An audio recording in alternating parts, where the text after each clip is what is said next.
Hi, I'm Cath Davis and I'm standing as a candidate in the election on the 1st of May to become Mayor of North Tyneside. You're probably saying to yourself now, that time again, the elections, leaflets through the door, people knocking on your door asking who you're going to vote for, and politicians promising everything and delivering nothing. And I don't blame you. People are fed up with politicians and I get that.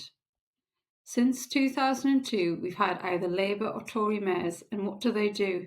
Each blame one another for what's gone wrong and never criticise their own governments for when they starve councils of cash. Residents are secondary to the parties they represent. This is the exact reason why I'm standing. I want to change the way the council works. I'm part of North Tyneside Community Independence, and we want to see more people from our community actively participating in decision making in our council. You don't need to be in a political party to be a councillor and represent your community. In fact, on a local level, it's probably better if you're not. Parties follow the party line. This means if you don't do what the party says, they could get thrown out. How can this be right when a councillor is basically stopped from representing the community who they're elected by? I was a councillor for 12 years, 11 for Labour, and the rest as an independent.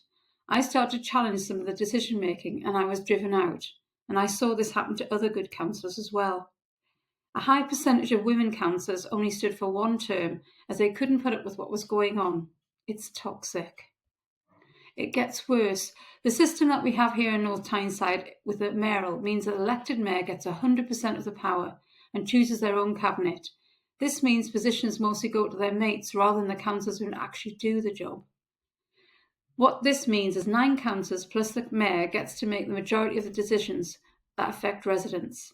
The other 51 councillors who you elected usually have very little say in policy making. It suits groups like the Labour group to have councillors who don't speak out, as it makes it easier to maintain control. Often they get their mates or family to stand as councillors to make up the numbers. In fact, the current council is made up of 60 councillors and 20 are closely related to one another. Talk about keep it in the family. Not many residents attend council meetings, but those who do see it as just theatre. The two parties trying to get one up on each other most of the time. Why can't we have a system where the councillors discuss the merits and drawbacks of policies and agree a collective way forward and act on it? Aren't we supposed to be living in a democracy? We need to change this rotten system and bring the true democracy to the council. I want to call a referendum on the mayoral system and replace it with a system that is truly democratic and gives residents a voice. Let's scrap a system where many thousands of pounds are spent on mayor's allowance and chairs and deputy chairs. Our current mayors received hundreds of thousands from the public purse since coming to office in 2013. We need to stop this gravy train. We need to have more independent voices on the council who actually speak up for residents and not councillors who just follow the party line.